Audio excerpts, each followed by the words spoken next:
सत साहिब सतगुरुदेव की जय।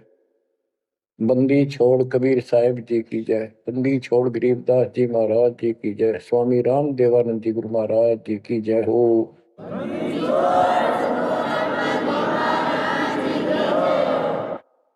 सर्व संतों की जय, सर्व भक्तों की जय, धर्मी पुरुषों की जय।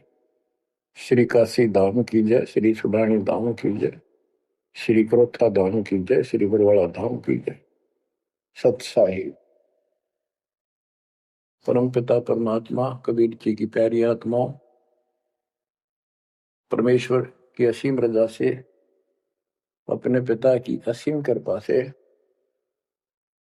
आज इस घोर कलयुग के अंदर अपने को धर्म कर्म करने का प्रॉपर ज्ञान हुआ, विशेष ज्ञान विधिवत, और सच्चा ज्ञान, सच्चा भगवान, सच्ची भक्ति, और आपको पूर्ण सतगुरु प्राप्त हुआ। बच्चों, इस गंदे लोक में आकर परमात्मा भुला दिया हमारे को, भूले नहीं। ये त्रिगुण में माया, रविगुण धर्मा से निकल रहा गुण, सतगुण विष्णु जी से, तमगुण शंकर जी से हमारे ऊपर इतना जबरदस्त प्रभाव रखता है कि हम सब भूल जाते हैं और इनसे प्रेरित होकर के सारे उल्टे काम करें। ब्रह्मा जी के गुण से या ठाठ बाट की इच्छा होती है, राजपाट की इच्छा होती है, और संतानों उत्पत्ति बाई फोर्स कराई जाती है। जीव के वश का नहीं होता। और फिर ममता मोह एक ऐसा रोग लगा रखा है, ये सबसे लग जाता है। किसी से 10 दिन ठीक से बात कर ले, उससे मोह हो जा। और अपने परिवार में जन्म लेने वाले बच्चों से तो होना ही होना, वहां तो सीने से लगाते हैं उनको। तो होता क्या है, ये काल का आहार तैयार करवाया जाता है। गीता अध्याय 7 श्लोक 12 में कहा है कि अर्जुन, रजगुण तमगुण सतगुण, रजगुण ब्रह्मा, सतगुण विष्णु, तमगुण शिव जी, इन तीनों गुणों के द्वारा जो कुछ भी हो रहा है उसका निमित्त मैं हूं। मैं इनमें नहीं, यानी मैं इनसे अलग हूं, ऊपर हूं। रजगुण ब्रह्मा से उत्पत्ति, सतगुण विष्णु से मोह ममता एक दूसरे में जकड़ देना, सतीथी बोल रहे इसको, अटके रहे यहाँ पर। और तमगुण शंकर से संहार, ये है यहाँ का प्रोसीजर। हमारी आंख कतई नहीं खुलती क्योंकि प्रेशर ज्यादा है, इतना दबाव है, जीव की अवस्था नहीं है। आपको इतना ज्ञान सुना दिया और सुना रहे हैं, इस ज्ञान से आपके अंतःकरण में ये फाइनल हो जाएगा एक दिन। क्योंकि बार बार कोई वस्तु सुनते हैं, उसका धीरे धीरे धीरे धीरे असर बनना शुरू होता है। हम बातें सुनते हैं, सत्संग सुनते हैं, विचार मालिक के सुनते हैं, वाणी सुनते हैं, तो एक बार तो कति वैराग आ जाता है कि सचमुच बहुत गलत जगह फंस गए या कुछ भी अपना लेंगे। और उसके थोड़ी सी देर के बाद, क्योंकि मेरे को और काम भी करने होते हैं, ये व्यवस्था यहाँ की ऐसी है, तो फिर शाम तक कति भूल पड़ जाती है। बस मंत्र कभी कभी याद आ जाते हैं, करने हैं।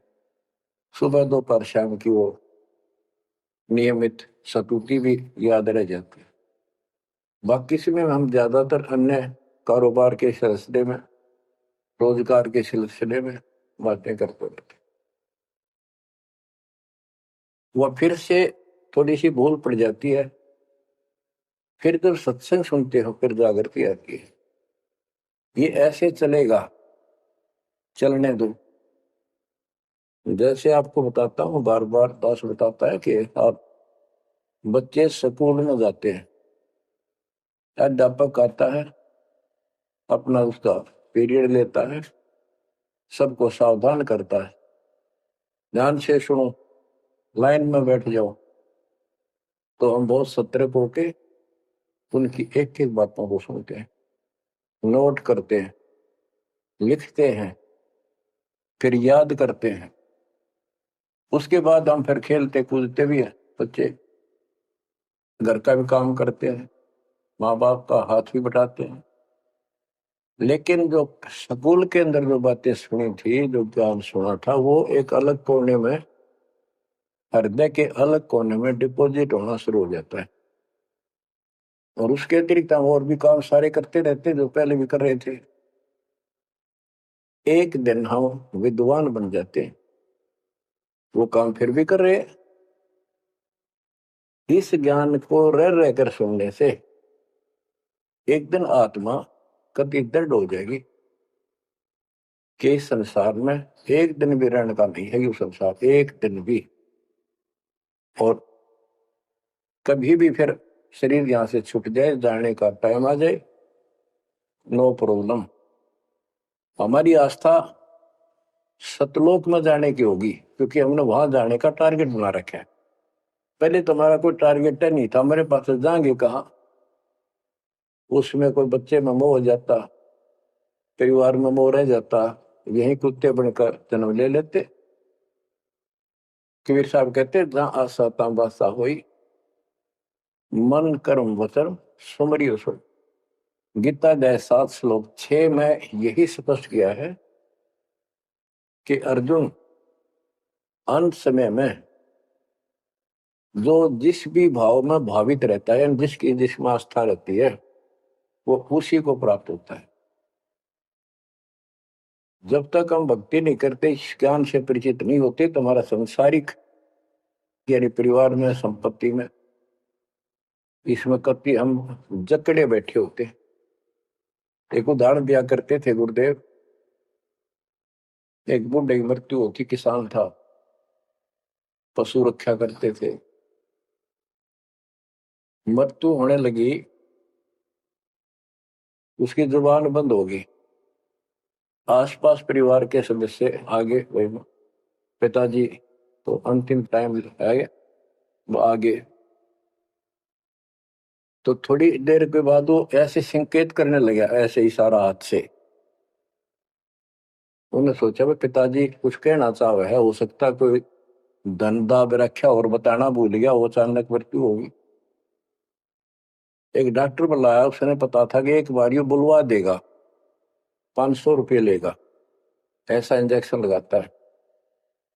वो बुलाया गया, उसने इंजेक्शन ला दिया। पिताजी बता बता जल्दी क्या कहना चाहो थे।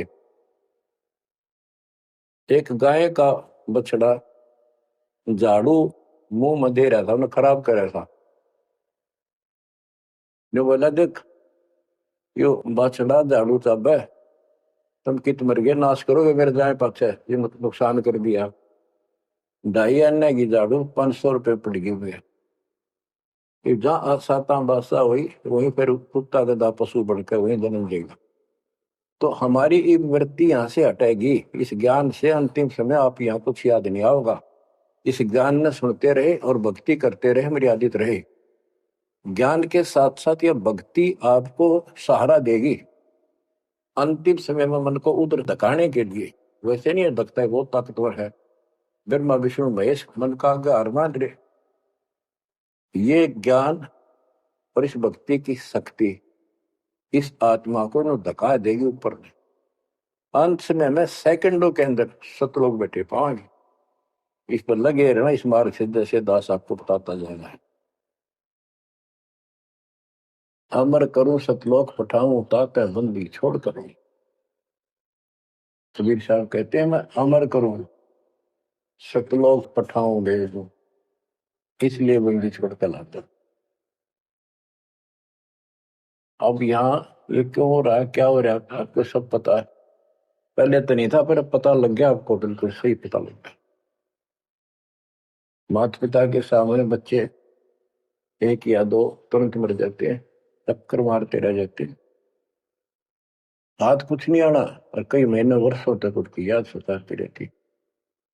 हम इतने विवश हैं, हम इतने बंद में हैं, हम कुछ नहीं कर सकते, लाचार हैं। एक राष्ट्रपति किसी देश का या प्रधानमंत्री या अन्य कोई शख्स मानता अपने आप को, उसका इकलौता बेटा मर गया, प्रधानमंत्री, टक्कर मारा वो टक्कर। और उससे पहले जब आकाश में वो थी उसकी तुती, साथ में आकाश में रहा था, उसका दिमाग धरती पर पटक दिया। एक बताते हैं महाभारत में प्रकरण आता है, द्रोणाचार्य ये गुरु था कौरव पांडवों का, और शिक्षा दिया करता मोह मत करो, मोह सबसे बड़ा खतरनाक है। द्रोणाचार्य का जब लड़का अश्वत्थामा मरा नहीं था उस समय तक, ये कह दिया गया कि अश्वत्थामा मर गया। वो झूठ बुलवाई गई थी श्री कृष्ण में प्रवेश काल द्वारा कि एक अश्वत्थामा नाम का हाथी था, उसको मार दिया गया। और युधिष्ठिर का बहुत विश्वास करते थे सब कि ये सत्यवादी है, कभी झूठ नहीं बोलता। तो काल ने यह चाल चाली कि द्रोणाचार्य पांडवों की सेना को मार डालेगा। बहुत जबरदस्त तीरंदाज है, बहुत गजब का शूरवीर निशानेबाज है, इसको कंडम किया जाए। तो उसको कंडम करने का तरीका अपना कि इसको यह झूठी खबर फैलाई जाए कि अश्वत्थामा का बेटा मर गया युद्ध में, फिर ये पागल हो जाएगा। ऊपर तक दुनिया गीत गाती है, जब लग गया अपने जब पता लग गए तो युधिष्ठिर से झूठ बुलवा दिया कि तूने कह दे कि अश्वत्थामा पीते, अश्वत्थामा मर गया, तेरी झूठ भी ना होगी, हाथी मर गया ना, ये हो जाएगा। तो पहले तो युधिष्ठिर माना नहीं, फिर ये कहा कि हाथी मार दिया है तो झूठ थोड़ी है। झूठ तो थी है, जो थोड़ा पहले हम छोटे से थे तो नो कहते अरे झूठ बोली तो पाप लगेगा, बोला ना, उंगली पर उंगली चढ़ा के बोली थी, ये कौन पाप लगे। यानी अपने फार्मूले हैं, पाप तो लगेगा। तो सब ने कहा कि आपका बेटा अश्वत्थामा मर गया द्रोणाचार्य। तो बोला नहीं, मेरा बेटा नहीं मर सकता, नहीं मर सकता, उसको मारने की हिम्मत किसी में नहीं है।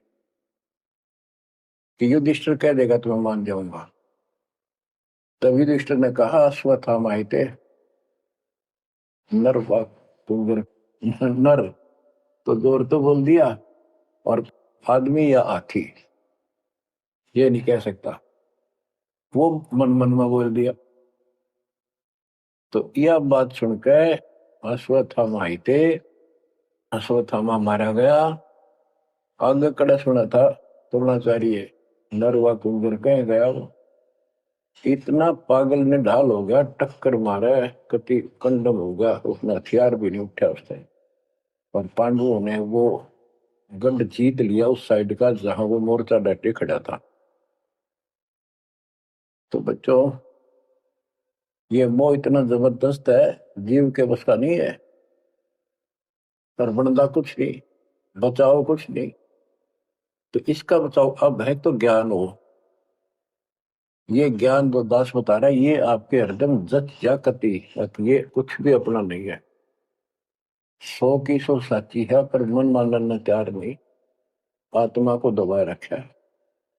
ये सब काल आहार हमसे पैदा करा जाता, जैसे कसाई बकरे पालता है। कसाई बकरे पालता है, उनके लिए सरागा बनाता है, सुंदर तालाब बनाता है पानी पीने के लिए, उनके लिए छाया गर्मी सर्दी ओलों से बचने के लिए शेड डालता है। पहले झोंपड़ी डाला करती थी घास फूस के लकड़ी से,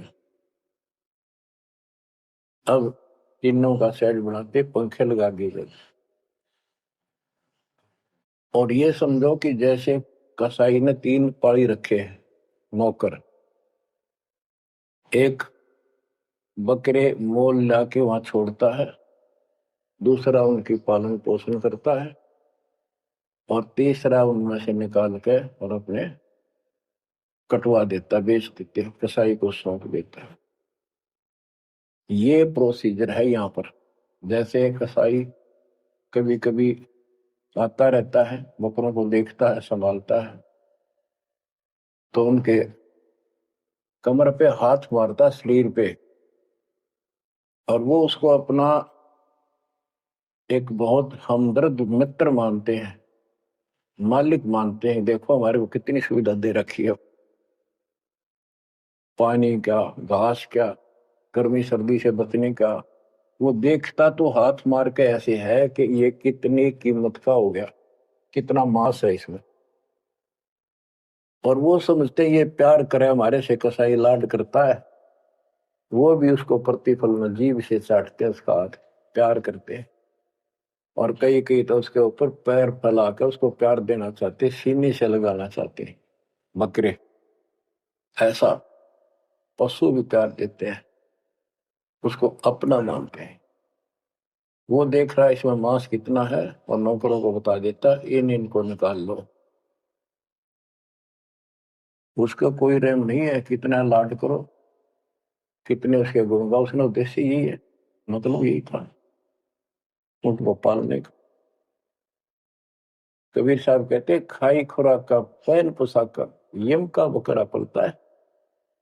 या बढ़िया बढ़िया माल खा के और सुंदर सुंदर कपड़े, ड्रेस, कटबट फैंसी के कपड़े, ये पहनेंगे वो पहनेंगे। कहते खाई खुराक का, पैन पोशाक का, यम का बकरा पड़ता है। काल के बकरे पड़न लग रहे हो तुम। इन बातों को बच्चों अच्छी तरह हृदय में बैठा लो, एक कोने में। संसार में रहेंगे, रहना पड़ेगा, लेकिन परमात्मा की शरण में रहेंगे, मर्यादित रहेंगे। काल का कोई अटैक आप पर नहीं होगा, ना आपके परिवार पर होगा, ना किसी धन संपत्ति व्यवसाय पर होगा। ये सत्कर मान लेना। हम मर्यादा को हल्के में ले लेते हैं, और ये हमारे विनाश का कारण होता है। गलती हम करते हैं, कोई काल का ऐसा अटैक आने का समय हो गया, वो नुकसान हो गया, तो भक्ति और छोड़ देते हैं, हो गया सर्वनाश। भक्ति छोड़ दी, भगवान की शरण छोड़ दी, फिर और कहाँ ठिकाना रह गया। कटी पतंग हो गए। कटी पतंग का कोई अस्तित्व नहीं रहता, कुछ देर उड़ जरूर सकती है, अंत में पता नहीं कि करके बबूल के पेड़ में उलझ कर फड़फड़ कर कपाटती है। ऐसे फंसे रह जाओगे तुम इस काल के जाल में, कांटेदार झाड़ियों में, इस गंदे लोग। तो बच्चों, मर्यादा को हल्के में ला लो। जैसे हमने इतने सारे नियम बना दिए, भक्ति करनी है तो इनका पालन करना पड़ेगा, नहीं तो फिर गधे बनकर कुमार के नियम में चलना पड़ेगा। एक कदम भी अपनी मर्जी से नहीं जा सकते, बैल बनकर नाथ डल जाएगी, छच्चर बनकर बग्गी में दौड़े जाओगे, रेड़ी में, फिर चलेगी क्या आपकी मर्जी। असंग जन्म तन मृत्या हो गए, जीवित क्यों नाम रे। दवा दस दर मद मैल मठ बोरे, बोर ना दे धरे रे। तो बच्चों जीवित मर लो, इन बातों को छाती में धर लो, हृदय में बैठा लो, कति मस्तिष्क में। ये संसार आपका नहीं है, ये परिवार आपका नहीं, ये संपत्ति या कार कोठी तेरी नहीं, गरीब काया तेरी है नहीं, ये माया कहां से हो। चरण कमल में ध्यान रख, इन दोनों को खो, इनको भूल जा। अपने गुरु जी के चरणों में ध्यान रख, उनके बताए दिशा निर्देश के आधार से अपना जीवन निर्वाह कर। बच्चों आंख खोल लो, बार बार ये बातें बताई जाती हैं। जब ऊख चुप हो जाएगी फिर तो रोना शेष रहेगा, नथिंग एल्स। इस मार्ग में अहंकार इंसान को मारता है। किस चीज में अहंकार करो, माया होगी तो अहंकार होगा, कोई पोस्ट पद ठीक सी होगी तो अहंकार होगा, शरीर स्वस्थ है, थोड़ी सी जान है, अहंकार हो गया। एक परिवार में 5-4 लाठी ठाणिये हो गए तो अहंकार हो गया, और अपने बॉडी की ताकत का अहंकार। और भी सैकड़ों कारण है जो इंसान के मन में दोष पैदा हो जाता है। तो ये इंसान का सबसे बड़ा खतरनाक शत्रु है। परमात्मा को अहंकार पसंद नहीं, और छोटी मोटी गलती को माफ कर सकता है। रावण था जिसे अहंकार नहीं छूटा, 10 मस्तक सर भी काट दिए, 10 बार काट दिए तो वापस दे दिए, ले भाई। ये सारा कुछ खेल कबीर साहब का किया, सारा कुछ। ये आत्मा परमात्मा की है, चाहे आज राक्षस है, चाहे कोई कसाई है, चाहे देवता है, चाहे ब्रह्मा विष्णु महेश है, चाहे कीड़ी आती छोटे जीव है, कोई मनुष्य है, स्त्री पुरुष है, बालक बच्चे जीव जंतु सब उसके हैं। काल चाहता भक्ति में इनकी आस्था खत्म हो, मालिक चाहता है इनकी भक्ति में आस्था खत्म ना हो, फिर तो कति गए काम क्या। जो भी जैसी साधना मालिक के नाम पर बैठ कर कहीं कर रहा है, उसके पिछले संस्कार से, उस भक्ति से जो उसको मिलना है, उसके साथ साथ परमात्मा उसको सहारा देते। जैसे रावण ने सिर काट दिया शिव जी के निमित्त, तो भगवान के नाम काटा उसने, वो भगवान की खोज में निकला था। साधना गुरु गलत मिलने से उसको मार्ग गलत मिल गया। पिछले जन्म के संस्कारी ही इतने सैक्रिफाइस कर सकते, इतनी कुर्बानी कर सकते, वैसे नहीं हुआ करते। तो पिछले जन्मों में वो भगवान का भगत रहा है, फिर इतना बिगड़ गया कि राक्षस बन गया। तो उस मालिक ने उसको 10 शीश वापस दिए, लेकिन बकवाद करी तो अंत बुरा हुआ। उसके कर्म मत उसने दीदी सीधी की, उनसे धन दे दिया, वो धन भी यही छोड़ गया। गिरफ्त सर्व सोने की लंका होती, रावण शरण दी, एक पलक में राज विराजी जम के पड़े दी। मन तो सुख के सागर बसरे, और न ऐसा यसरे। क्या मांगो कुछ थिर न राही, देखत नैन चला जग जाई। एक लख पूत सवालक नाती, उस रावण का आज दीवान बाती। एक पुत्र मांगते फिरते हैं, एक बेटा देते, हे भगवान बेटा हो गया। बेटियों की तो हम गिनती नहीं करते, बेटा चाहिए बेटा। वो किस लिए उगलछमी पैदा कर रखी थी कि बेटा ना हो, यहाँ तक गति नहीं होगी माँ बाप की। क्योंकि अंत समय में जेठा बेटा, बड़ा पुत्र माँ बाप का अंतिम संस्कार कराए, यानी उसने फूका है, फिर उसकी अस्थि डाल का है, फिर उसकी क्रियाक्रम करावे, तो उसकी गति हो। और जिसका बेटा नहीं, उसकी गति नहीं हो सकती। उसको तो संतान वाला मना नहीं करते थे। अब तो ये चांदना होगा, रोशनी होगी, बेटा बेटी है। कितनी मूर्खता का काम था। लेकिन काल ने तो उल्टी पढ़ाई पढ़ानी, उल्टा रास्ते डालना, वो होना एक परंपरा बनाकर बैठ गए। वो एक लकीर या फकीर होंगे। जैसे राजा दशरथ का सबसे बड़ा बेटा रामचंद्र था, उसको राज दे दिया, और फिर उसको वनवास देना पड़ गया मजबूरी में। रामचंद्र जी वनवास में चल पड़े। राजा दशरथ का इतना मोह था अपने बच्चों में, रामचंद्र में विशेष, और जो बिछुड़ा उसमें ज्यादा हुआ करे। तो नो चल पड़ा, महल के ऊपर चढ़ के देखा, दिखता रहा, पर नहीं दिखा। तो चौबारे की अटारी पर चढ़ गया, चौबारे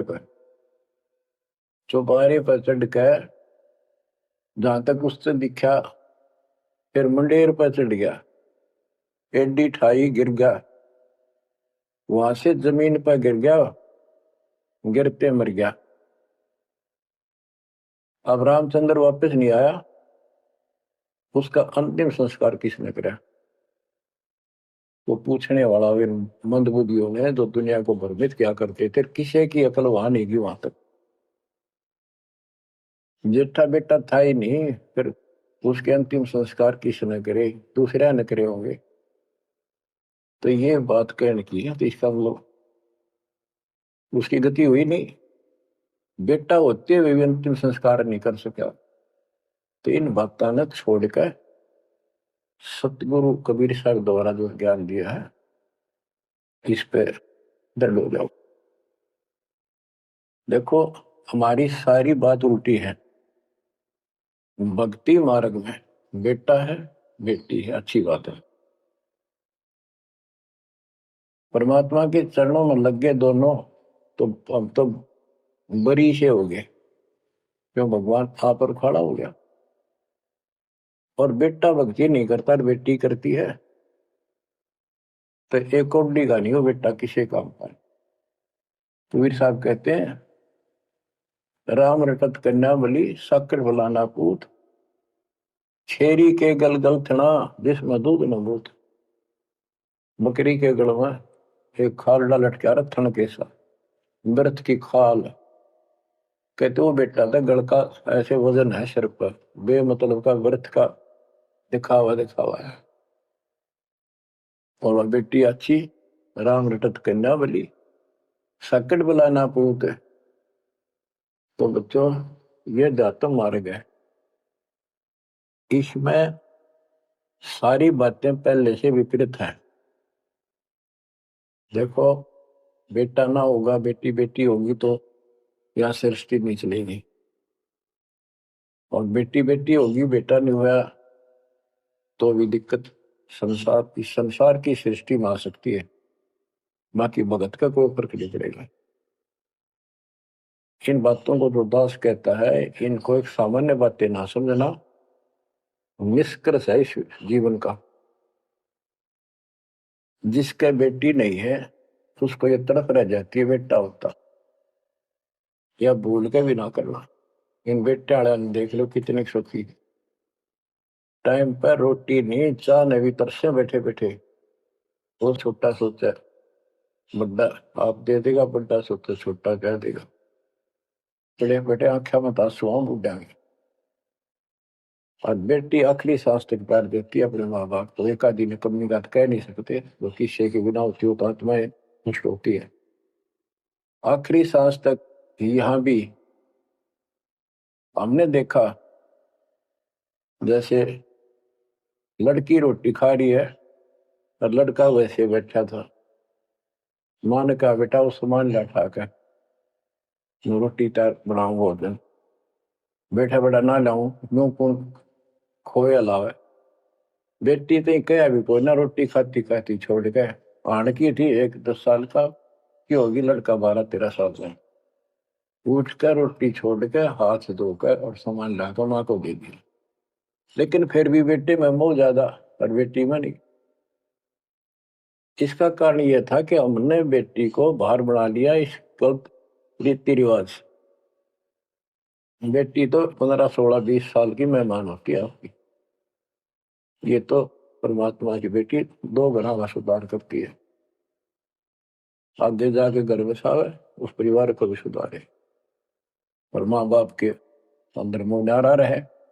तो भाव ये है कहने का अगर बेटा नहीं है ना और भगत है उसके सब भगवान धरती पर नहीं। प्रथम तो वो है जिसका कति संतान नहीं, वो भगवान।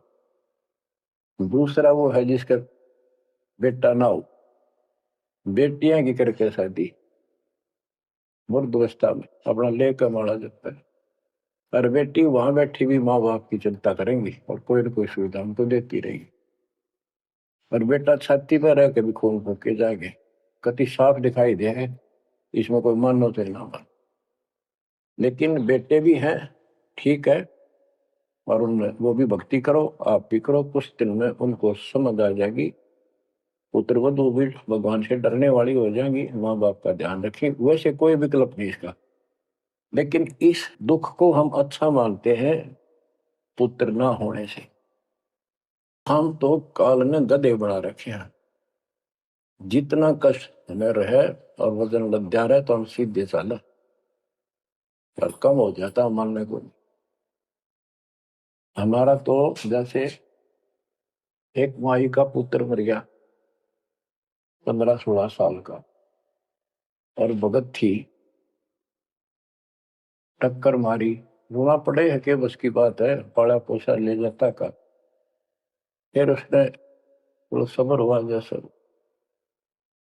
उस दूसरे देखो बिना भगत थे उनके पड़ोस में, तो उनके लड़के की शादी होगी और वह पत्नी थी बदचलन, उनको समझाने की चेष्टा करी कि तू ऐसा ना कर, लेकिन वह तो मानी नहीं, उसने वही फांसी खा ली।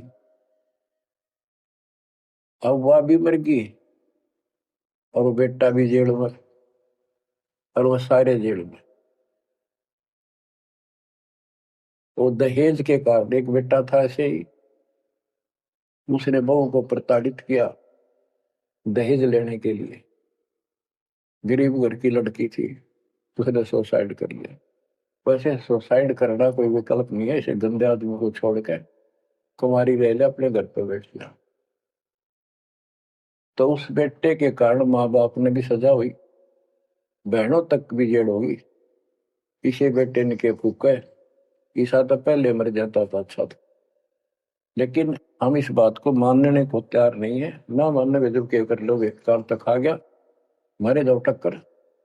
तो कहने का भाव यह है कि इन विचारों से अपने मन को सेट रखो, परमात्मा जो करता है वो सही करता है। जैसे आपको बताते रहते हैं, एक बार हजरत मूसा जी यहूदी धर्म के प्रवर्तक में से किसी ने पूछा सत्संगी ने कि आज के दिन सबसे बड़ा इल्म वाला यानी ज्ञानी कौन है, उसने अपने आप को बताया। तो उसका अल्लाह बोला, जिसको खुदा मानते हैं, जिसने कुरान का ज्ञान दिया, बाइबल का दिया। कि मूसा तने ये बात बहुत गलत की, मुझे अच्छा नहीं लगा, तुमने अपने आप को कैसे कह दिया मैं सबसे विद्वान हूं। अब मूसा जी भी अपनी जगह ठीक थे जी, ये ज्ञान आपसे प्राप्त हुआ, आप भगवान खुदा हो, और खुदा जो ज्ञान देता हुआ सबसे उत्तम होता है, मैं उसी के आधार पर कह दिया। बोला नहीं, तेरा ज्ञान तो अल खिजर के ज्ञान के सामने पास भी नहीं, कुछ भी नहीं है। तो अल खिजर के पास मूसा जी पहुंच गए। अल खिजर जी ने कहा, कबीर साहब थे वो, कि मेरी तो बातों को मानने का नहीं, विश्वास नहीं करेगा, जो मैं को बातें माननी पड़ेगी, कोई ऑब्जेक्शन नहीं होना चाहिए, और बोल लेगा नहीं, देखता देखता रही। मूसा जी बोले बिल्कुल महाराज, जैसे आप कहोगे, मुझे सब्र करने वाला पाओगे, कति मैं ऑब्जेक्शन नहीं करूंगा आपकी बातों में। अगर तू खरा उतरा तो ज्ञान बताऊंगा, ना बताऊंगा। उसने रास्ते में चलते एक जवान लड़का था 17-18 साल का, अलखीजर ने पकड़ के और उसकी गर्दन पकड़ के मार दिया। तो मूसा जी बोले, तनिष बे किशोर को मार दिया, तेरा दिमाग खराब है, यूं क्यों मारा तेने, क्या बिगाड़ा तेरा इसने। तो अलखीजर बोला, मैंने कहा था मैं जो करूँ तू देखता रहिए, बोलना नहीं है, मेरी क्रिया पर अविश्वास ना करना। मूसा जी ने अपनी गलती मानी, चल पड़ा। ऐसे ऐसे 2-3 और कारण गए, सब में उसने ऐसे ऑब्जेक्शन किया, आखिर वो बिना हार गया मूसा के मैं इस योग्य नहीं, मैं आपकी बातों को विश्वास करता रहा हूँ। लास्ट बता दिया कि इस क्रिया के बाद तो फिर ऑब्जेक्शन किया तो मैं तेरे से बात नहीं करूंगा, ना पे बताऊंगा। ज्ञान बोला भी ठीक है, उस पर भी हार गया वो। तब अल खिजर बोला, सुन ले, ज्ञान तो तूने बताऊ नहीं, तो वो लड़का क्यों मारा था। वो ऐसा दुष्ट पैदा हो गया था, इसके माँ बाप भगत हैं और उनको इतना परेशान करता, वह रो रो का टाइम काटते। उसके स्थान पर भगवान ने उनके घर में 50 साल की उम्र में एक बेटी का जन्म दिया, उनका सुखी जीवन रहा। ये प्रमाण है उसके अंदर, बाइबल के अंदर। तो बच्चों ये सत्कर मान लो, मालिक जो करे उसको सही मानो, चूक चूक हो भी जाए तो भगवान से दूर ना हो जाना। वो जो करेगा भगवान कभी गलत नहीं करेगा, ये तो आपने मानना ही पड़ेगा। गलत तो हम करे बैठे यहाँ, यू काल करवाने लगेगा, पर रोज गलत हुआ है, एक दिन भी तो नहीं। तो बच्चों परमात्मा की प्रत्येक क्रिया पर विश्वास रख कर चलो तुम, हमने चाहे कितना नुकसान होता दिखे, राज्य क्रमता राम की रजा दरशीष, दास गरीब दरस परस तिस बैठे जगदीश। हम अपनी विचारधारा को ऊपर रखा है, जो घिसी पट्टी और बिल्कुल बकवादों से भरी होती है। इस कारण से हम भगवान पे विश्वास, गुरु जी पे विश्वास और सब क्रियाओं पे विश्वास करके अपने कर्म छोड़ कर फिर काल के जाल में फंसे रह जाते। और वहां कुछ है ही नहीं वो तो सारे उल्टे कर्म, बेसिक परंपरा बनावटी है। बच्चों, विश्वास करो अपने बंदी छोड़ पे, विश्वास नहीं करोगे तो मार खाओगे। गरीबदास जी कहते हैं, गरीब सर्जन अर्जुन को सतगुरु मिले, मक्के मदीने माही, 64 लाख का मेल था, दो गन सब ही जाही। गरीब चंडाली के चौक में सतगुरु बैठे आए, 64 लाख गारत गए, दो रहे सतगुरु पाए। गरीब सरजुन अर्जुन ठाहरे, सतगुरु की प्रतीत, सतगुरु यहाँ ना बैठिए, यो द्वारा है नीच।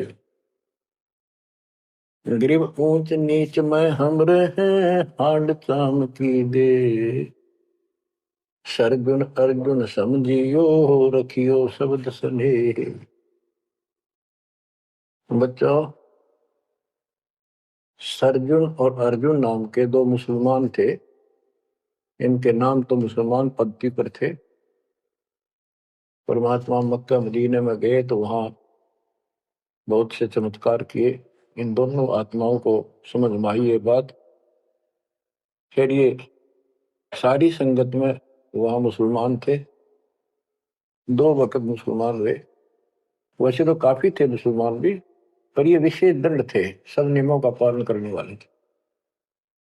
तो इनका नाम बदल के सरजुन और अर्जुन रख दिया। परमेश्वर कबीर जी ने संगत की परीक्षा लेने के लिए एक लीला की कि ये विश्वास करते हैं या नहीं करते हैं। क्योंकि भक्तों में गुरुदेव के आदेश का भी पालन कम होने लगा था। जैसे एक लड़की थी जिसको ज्ञान हुआ वो गलत काम करती थी, वैसा थी। अपना जीवन सुधारने के लिए मालिक से ज्ञान सुना, सत्संग मानने लगी तो संगत वाले उसको धिक्कारने लगे। गुरु जी से बताया, गुरु जी ने सत्संग के माध्यम से कहा, भाई आपने इस चीज से कोई लेना देना नहीं, कोई सत्संग सुनेगा नहीं तो आत्मा कैसे साफ होगी, कपड़े को पानी साबुन लगेगा नहीं, उसका मैल कैसे उतरेगा। फिर भी वो जैसे तैसे अटपट करते रहते हैं। एक दिन मालिक ने परीक्षा ली, एक लड़की उस वैश्या को हाथी पर बैठाया, हाथी किराए पर लिया, हाथ में गंगा जल, सफेद पानी बोतल में भर लिया जैसे शराब हो, लड़की के कंधे पर हाथ रख लिया, सारी काशी में घुमा दिया, साथ में रविदास जी थे। तो जितने भी सबको पता चलता है, लोग देखते गए, शिष्यों को बुला बुला के लाओ, देख हम तो क्या करते, वहां पर वैश्या तक जाती है, दुल्हा कैरेक्टरलेस है। पहले तो हम भगवान क्या करते उसको, इतने सुख दे दिए, जान निकली पड़ी थी, टोपा दुखी कर रहा था, शरीर में कष्ट थे, कहीं सुबह का रोटी भी नहीं थी, और इतने ठाठ कर दिए गुने दिनों में। जब तो भगवान थे, आज वो शैतान लगे। ये हमारी कमजोर बुद्धि, जीव बुद्धि की सोच थी। सब परमात्मा को छोड़कर दूसरी साधना करने लग गई। गरीबदास जी कहते, बड़ुआ बड़ुआ सब कहे, कोई ना जाने खोज। क्यों ऐसे किया था उस बालक ने, इसको कोई नहीं समझ सका। दास गरीब कबीर कर्म, बट सिर का बोझ। कि वो इतने शिष्य बना लिए थे, उसका भार गुरु पे होता है उनको पार करने का। और वो सारे निकम्मे हो गए थे, अविश्वास कर रहे थे, मर्यादा का पालन नहीं करते थे, तो एक का झटके में सारे आप पड़ गए, वो भार सारा उतर गया। तो उस समय अर्जुन सर्जुन बाहर गए हुए थे, उनका ड्यूटी लगाई थी, तू जाया करो मुसलमानों के मेला में, वहां समझाओ लोगों को। तो मक्का मदीना से ये आए। उस समय सारी लीला हो चुकी थी। और कबीर साहब उनकी परीक्षा के लिए उस दिन भी उस लड़की के घर जा बैठे, वैश्या के आंगन में। अर्जुन सरजुन को बताया कि गुरु जी तब भाई कति गिर गए, जुल्म कर दिया सरेआम, वैश्या के साथ हाथी में घूम रहे थे, शराब पी रहे थे। अर्जुन सरजुन को विश्वास नहीं हो रहा था कि ऐसी क्या बात कर रहे हो, ऐसी बात कहने से पाप लगता है गुरु जी के प्रति, तुम ये बोल क्या रहे हो। तो एक बोला मैं अभी देख कर हूँ, आज भी वहीं बैठे ना, एक ही न तो जा देख ले, देख लो जाके। वो दोनों वहां गए, परमात्मा बैठे थे, लड़की पैर दुबारी, गुरु जी बैठे चारपाई पे, बेटी बैठी नीचे। तो गुरु जी को शिक्षा देते हैं, गिरिव सरजुन अर्जुन ठहरे सतगुरु के प्रतीक। यानी उनने कुछ दृढ़ता दिखाई थी, फिर जाके देखा तो वहां सतगुरु से बोले, सतगुरु आना बैठिए यो द्वारा है नीच। हे सतगुरु आप यहाँ ना बैठो, ये तो एक नीच औरत का घर है। परमात्मा बोले, गरीब ऊंच नीच में हम रहे, ये हाड चाम की दे, तुम्हारी हाड चाम की दे है इसकी कोई। अर्जुन अर्जुन समझियो रखियो शब्द स्नेह, तुम समझ जाओ, अपनी भक्ति कर लो, जो नाम दिया, इन बातों में कुछ नहीं दे।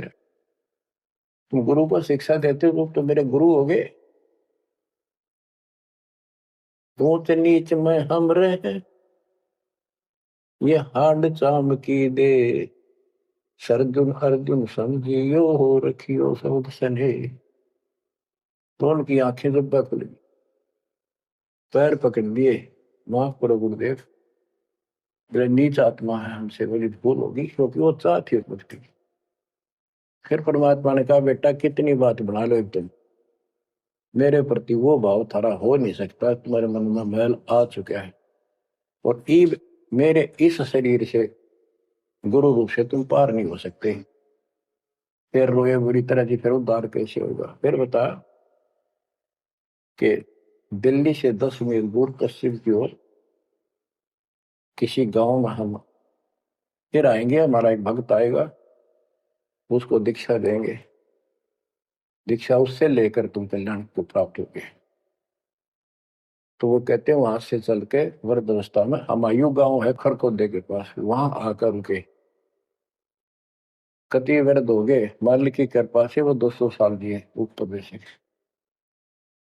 और फिर गरीबदास जी को परमात्मा मिले 10 साल की उम्र में, उनको दीक्षा का आदेश दिया। तब उसने वहां से दीक्षा लेकर वहीं शरीर छोड़ दिया, छुड़ानी में। उनकी अभी तक हमारे सामने बताओ थे, हम जाने लगे जो 10 साल पहले, या भोरी वाले महाराजा करते गरीबदास जी, उन्होंने वो मंडी खुदवा दी, उनके दोनों की यादगार बनी हुई थी, इसलिए खुदवा दी कि लोग इन पूजन लाग जाए गरीबदास जी को छोड़ के। तो कहने का भाव यह है, बच्चों आंख खोल लो, इन बातों में कुछ इंदिरा, गुरु के प्रति कभी अविश्वास नहीं होना चाहिए, और परमात्मा की प्रत्येक क्रिया को शिरोधार्य होना चाहिए। आंख खोल लो, परमात्मा बार बार यह मौका नहीं देगा आपको, समझा है तो सिर दर पाओ, बोर नहीं रे ऐसा था। ये संसार समझदा नहीं, कहना शाम दोपहरे, गरीब दास ये वक्त जात है, रोओगे इस पैरे। भक्ति नहीं करते वो न्यू रोएंगे, गलत साधना कर रहे वो रोएंगे, ये सच्ची भक्ति करके मर्यादित ना रहे तो तुम रोओगे। कभी सीधे हो जाओ, समर्पित हो जाओ, मालिक के चरणों में सदा ध्यान रखो, बुराइयों से बचो, सेवा सुमन दान करो, मर्यादा का निर्वाह करो, मालिक आपको मोक्ष दे। सत साहिब।